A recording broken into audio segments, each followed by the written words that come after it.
लालू और नीतीश की जोड़ी को पेट में दर्द आ रहा है। वो कह रहे हैं कि झगड़ा लगाने आएंगे, वो कह रहे हैं कि कुछ करके जाएंगे। भाई, झगड़ा लगाने के लिए मेरी जरूरत नहीं है लालू जी, आप पर्याप्त हो झगड़ा लगाने के लिए। आपने पूरा जीवन एक काम किया है। मगर मैं आज सीमावर्ती जिलों के 4 जिलों के मेरे भाइयों बहनों को ये जरूर कहने आया हूं कि जब लालू जी सरकार में जुड़ गए हैं और नीतीश जी लालू की गोदी में बैठे हैं, तब यहां जो डर का माहौल खड़ा हुआ है, मैं आपको कहने आया हूं, ये सीमावर्ती जिले हिंदुस्तान का हिस्सा है, किसी को डरने की जरूरत नहीं है। नरेंद्र मोदी सरकार है यहाँ पर। अमित शाह ने आगे कहा कि बिहार में बीजेपी का मुख्यमंत्री का चेहरा कौन होगा, इसकी घोषणा लोकसभा चुनाव के बाद होगी और उन्हीं की अगुवाई में चुनाव लड़ा जाएगा। हमें पूरी उम्मीद है कि बिहार में बीजेपी अपने बूते पूर्ण बहुमत की सरकार बनाएगी। इसके लिए हमें कोई जल्दबाजी नहीं है। अभी हमारा पूरा फोकस 2024 में होने वाले लोकसभा चुनाव पर है। अमित शाह ने लालू यादव और नीतीश कुमार पर भी निशाना साधा। उन्होंने कहा कि नीतीश कुमार और लालू यादव दोनों बिहार को गुमराह कर रहे हैं। नीतीश कुमार के प्रधानमंत्री पद के रेस वाले सवाल पर उन्होंने कहा कि नीतीश कुमार प्रधानमंत्री की रेस में कहीं नहीं है। साथ ही उन्होंने यह भी कहा कि नीतीश कुमार लोकसभा का चुनाव भी कहीं से नहीं लड़ेंगे। यदि विपक्ष का कोई उम्मीदवार है तो वो राहुल गांधी ही होंगे।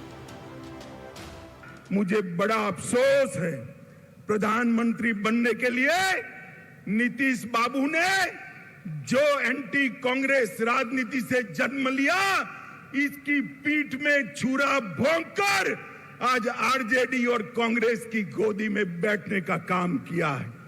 मित्रों, मैं आप सभी से पूछना चाहता हूं, इस प्रकार का सत्ता के स्वार्थ से दल बदल कर नीतीश बाबू प्रधानमंत्री बन सकते हैं क्या? अरे जोर से बोलिए, बन सकते हैं क्या?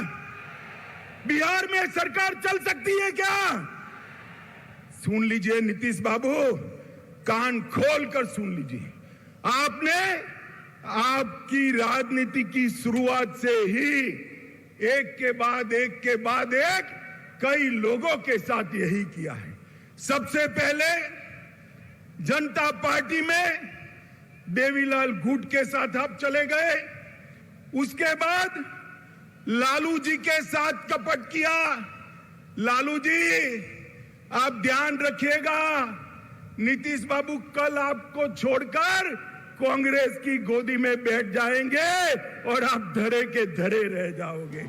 नीतीश कुमार के लिए फिर से बीजेपी के साथ आने के सवाल पर अमित शाह ने कहा कि अब नीतीश कुमार के लिए बीजेपी में लौटने के रास्ते बंद हो गए हैं। नीतीश कुमार ने तो खुद बीजेपी का साथ छोड़ा है, अब वापस आने के लिए कुछ छोड़ा भी है क्या? उन्होंने कहा, पिछली बार आरजेडी से जब छोड़कर आए थे तो समझ में बात आती है, लेकिन हमें छोड़कर जाना समझ में नहीं आया। वहीं अमित शाह ने बताया कि अन्य राज्यों की तरह बिहार में भारतीय जनता पार्टी क्यों नहीं मजबूत हो पाई। उन्होंने कहा कि बिहार में पार्टी इसीलिए ग्रोथ नहीं कर पाई क्योंकि हम हमेशा गठबंधन के मोह में रहे।